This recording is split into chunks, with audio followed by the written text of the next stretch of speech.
सभी को सुप्रभात। जैसे कि आप सब जानते हैं कि हमारी हिंदी भाषा और उसका विकास की क्वेश्चन सीरीज चली हुई है। 100 क्वेश्चन हमने कर लिए थे। नेक्स्ट क्वेश्चन आगे से स्टार्ट करते हैं। क्वेश्चन है हमारा, बैसवाड़ी बोली का दूसरा नाम क्या है? जो हमारा बैसवाड़ी बोली है उसका दूसरा नाम अवधी है। नेक्स्ट क्वेश्चन है, पहाड़ी भाषा का विकास किस अपभ्रंश से हुआ है? जो पहाड़ी भाषा है हमारी उसका विकास हुआ है खस अपभ्रंश से। नेक्स्ट क्वेश्चन है, इनमें से देवनागरी लिपि का उल्लेख सर्वप्रथम कहाँ मिलता है?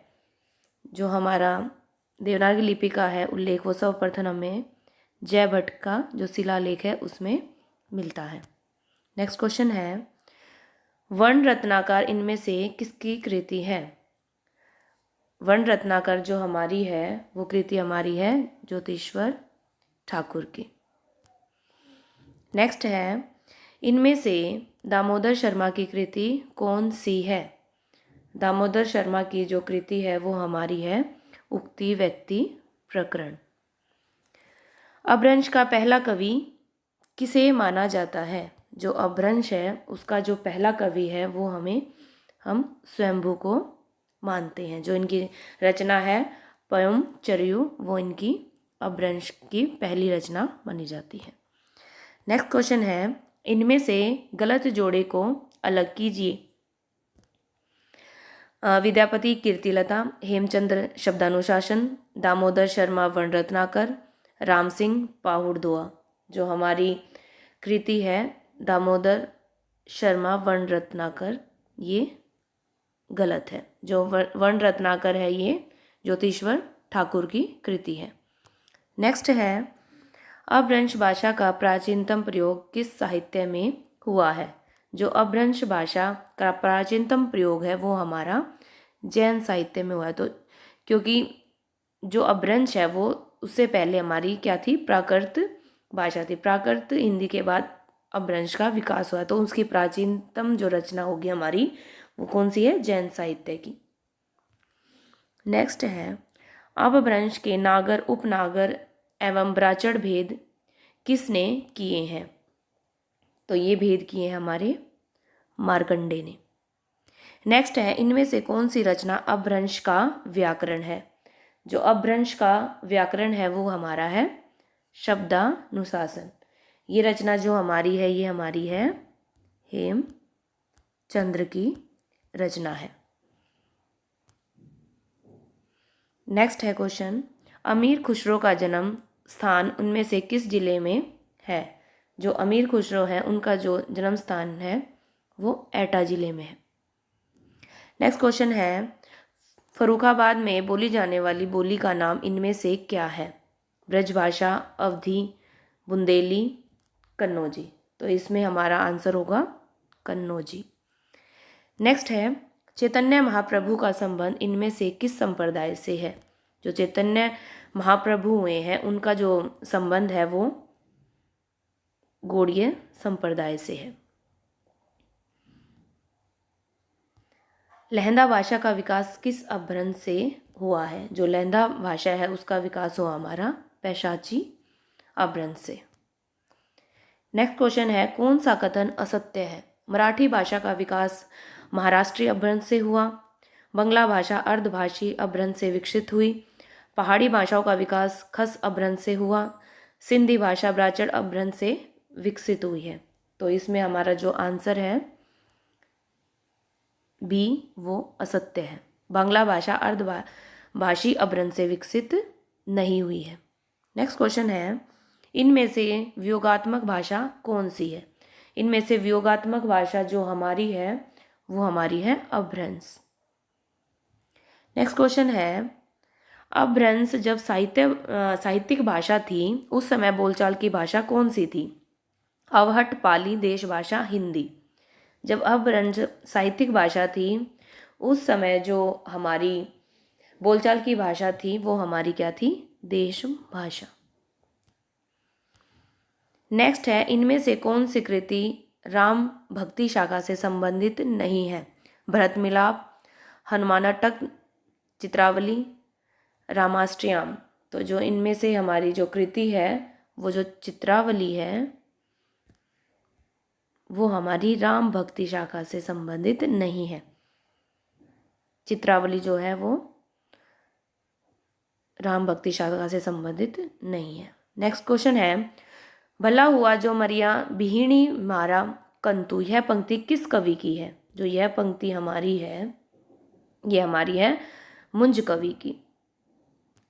नेक्स्ट क्वेश्चन है, सही जोड़े को छाटिए। पुष्पदंत भविष्यत कहा, स्वयंभू पयमचिरयु, राम सिंह शब्दानुशासन, देवसेन महापुराण।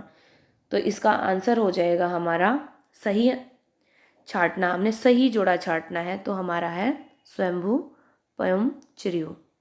ये राम काव्य है, स्वयंभू द्वारा अवधी भाषा में रचित। नेक्स्ट क्वेश्चन है, सत्यवती कथा का रचनाकाल इनमें से कौन है? रचनाकार है हमारे उस्मान, ईश्वरदास, रंजन या मंजन। जो सत्यवती कथा है उसके जो रचनाकार हैं वो है हमारे ईश्वरदास। नेक्स्ट क्वेश्चन है, 1540 ईस्वी में अवधी भाषा के किस महाकाव्य की रचना हुई? 1540 में जो हमारे महाकाव्य अवधी भाषा में रचा गया वो है हमारा पद्मावत। पद्मावत है मोहम्मद जयसी द्वारा रचित किया गया। नेक्स्ट क्वेश्चन है, इन पुस्तकों के रचनाकार को सुमेलित कीजिए। पद्मावत, मधुमालती, मृगावती और चंदायन। अभी अभी पढ़ा है।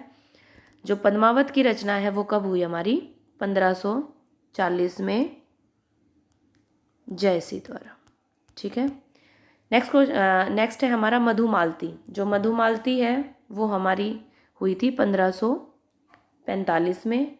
मधुमालती के रचनाकार है मंजन। मृगावती का रचनाकाल है 1503 और जो चंदायन है उसका 1389। इसका जो हमारा ऑप्शन है ए वो हमारा ठीक हो जाएगा। अगर फर्स्ट ऑप्शन से हम पद्मावत हमारा जब हमें पता है 1540 है तो 1540 देखो किस ऑप्शन में है? बी ऑप्शन सिर्फ हमारा 1 में ही है, ए ऑप्शन में और कहीं भी बी नहीं है। तो इससे हम कुछ आइडिया भी लगा सकते हैं। अगर हमारा एक स्टिक बैठ रहा है तो अगर वो किसी में नहीं है तो फर्स्ट ऑप्शन हमारा सही हो जाएगा। नेक्स्ट है, इनमें से कौन सी कृति ब्रज भाषा में नहीं लिखी गई? जो हमारी मृगावती है वो हमारी ब्रज भाषा में नहीं लिखी गई। ये हमारी कौन सी भाषा की रचना है? अवधी भाषा की रचना है। नेक्स्ट क्वेश्चन है हमारा, न किस वर्ण का व्यंजन है? जो न है हमारा वो दंत व्यंजन है, दंत वर्ग का व्यंजन है।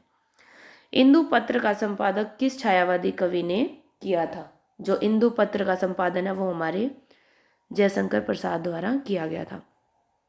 मतवाला के संपादक इनमें से कौन थे? जो मतवाला के संपादक हैं वो हमारे सूर्यकांत त्रिपाठी निराला जी हैं। नेक्स्ट है, सरस्वती पत्रिका का पहला संपादक इनमें से कौन था? जो पहला संपादक था वो हमारे थे श्याम सुंदर दास जी। जो दूसरे हुए हैं वो हमारे महावीर प्रसाद द्विवेदी हुए हैं 1903 में।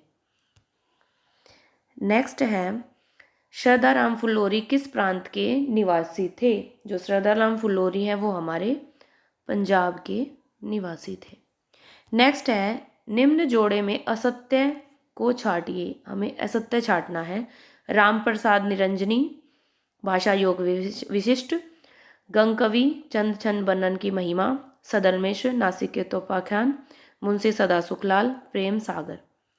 जो हमारा डी ऑप्शन है मुंशी सदा सुखलाल, ये प्रेम सागर नहीं होगा। इनकी जो रचना है वो है सुख सागर। सुख सागर है वो हमारी सदा सुखलाल की रचना है और जो प्रेम सागर है वो हमारी लल्लू लाल की रचना है। नेक्स्ट क्वेश्चन है, आधुनिक काल का जनक इनमें से किसे कहा जाता है? जो आधुनिक काल का जनक है वो हम भारतेंदु को मानते हैं, भारतेंदु बाबू हरिश्चंद्र। नेक्स्ट है, उत्तर प्रदेश सरकार ने 1947 में जो हिंदी लिपि सुधार समिति गठित की, उसके अध्यक्ष इनमें से कौन थे? तो इसके अध्यक्ष थे आचार्य नरेंद्र देव।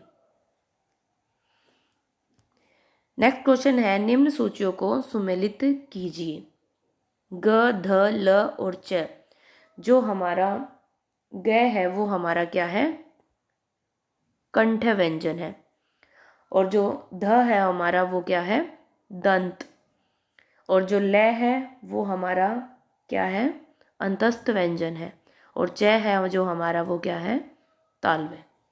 तो इस प्रकार हमारा जो ऑप्शन देखिए तो हमारा बी ऑप्शन राइट। नेक्स्ट है, इनमें से मानक शुद्ध रूप कौन सा नहीं है? 11, 53, 79, 49। तो जो हमारा 53 है वो हमारा गलत है, क्योंकि मानक हिंदी के अनुसार जो हमारा है वो क्या आएगा? 53। अष्टयाम की रचना ब्रज भाषा गद्य में करने वाले लेखक इनमें से कौन थे? जो अष्टयाम की रचना है जो ब्रज भाषा में की है वो हमारे नाभादास। ये गद्य रचना है ब्रज भाषा की, अष्टयाम नाभादास द्वारा कृत। नेक्स्ट क्वेश्चन है, आर्य समाज की स्थापना कब हुई थी? जो आर्य समाज है उसकी स्थापना हुई थी 1867 में। काशी नागरी प्रचारणी सभा के प्रथम अध्यक्ष कौन थे? काशी नारायणी प्रचारणी सभा के जो प्रथम अध्यक्ष थे वो थे बाबू राधाकृष्ण दास। कचहरियों में नागर भाषा का प्रयोग कब से प्रारंभ हुआ? जो कचहरियों में है वो नागरी भाषा का प्रयोग 1900 ईस्वी में प्रारंभ हुआ। नेक्स्ट है, इनमें से किस राज्य की राजभाषा हिंदी नहीं है? हमें नहीं बताना है, राजभाषा हिंदी नहीं है। जो जम्मू कश्मीर है उस राज्य की जो राजभाषा है वो हिंदी नहीं है। नागरी प्रचारणी सभा काशी की स्थापना कब हुई थी? नागरी प्रचारणी जो काशी की स्थापना है वो हमारी 1893 में हुई, 1893 में। व्यापक क्षेत्र में व्यवहृत होने वाली बहुसंख्यक लोगों की संख्या भाषा को क्या कहा जाता है? तो उस भाषा को हमें हमारी कहा जाता है राष्ट्रभाषा। मतलब जो बहुसंख्यक बहुत सारे व्यक्ति या जिस भाषा को बोलते हैं अपने व्यवहार में जो भाषा लेके आते हैं उसे हम राष्ट्रभाषा कहते हैं। राजभाषा आयोग का गठन संविधान की किस धारा के अंतर्गत किया गया? राजभाषा आयोग का गठन है जो वो संविधान की धारा 344 के अंतर्गत किया गया। राजभाषा आयोग का गठन किसकी अध्यक्षता में किया गया? तो जो राजभाषा आयोग का गठन है वो किसकी अध्यक्षता में किया गया? बीजी खेर की अध्यक्षता में किया गया। नेक्स्ट क्वेश्चन है, कविवचन सुधा के संपादक इनमें से कौन थे? कविवचन सुधा के संपादक हैं जो हमारे वो भारतेंदु बाबू हरिश्चंद्र हुए हैं। मुंबई हिंदी विद्यापीठ की स्थापना कब हुई? तो इसकी जो स्थापना है वो 1938 में हुई। नेक्स्ट क्वेश्चन है, निम्न बोलियों को क्षेत्र के अनुसार सुमेलित कीजिए। बुंदेली, अवधी, ब्रज और कन्नौजी। तो जो बुंदेली है वो हमारी झांसी क्षेत्र में बोली जाती है, और जो अवधी है वो हमारी लखनऊ के क्षेत्र में बोली जाती है। जो ब्रज है वो हमारी आगरा में बोली जाती है, और जो कन्नौजी है वो इटावा क्षेत्र में बोली जाती है। जो हमारा ऑप्शन नंबर जो है वो A is the right answer. Next question है, कुमायूनी किस प्रांत की बोली है? जो कुमायूनी है वो हमारी उत्तरांचल प्रांत की बोली है। नेक्स्ट क्वेश्चन है, उन्नाव रायबरेली जिले में कौन सी बोली बोली जाती है? तो ये हमारी आएगी अवधी। नेक्स्ट क्वेश्चन है, मेरठ, सहारनपुर, बिजनौर किस बोली के क्षेत्र में आते हैं? जो मेरठ, सहारनपुर और बिजनौर है ये हमारे खड़ी बोली के क्षेत्र के अंतर्गत आते हैं। नेक्स्ट क्वेश्चन है, हिंदी शब्द सागर की भूमिका के रूप में किस ग्रंथ की रचना हुई है? तो इसका आंसर आएगा हमारा हिंदी साहित्य का इतिहास, जो रामचंद्र शुक्ल ने के द्वारा रचा गया है। तो ये थे हमारे कुछ क्वेश्चन जो हमने आगे पढ़े हैं। नेक्स्ट वीडियो में इससे आगे हम एक और क्वेश्चन की श्रृंखला लेकर आएंगे। उम्मीद है आपको ये पसंद आए होंगे। पसंद आए तो लाइक करें और चैनल को सब्सक्राइब करें। Thank you so much for watching.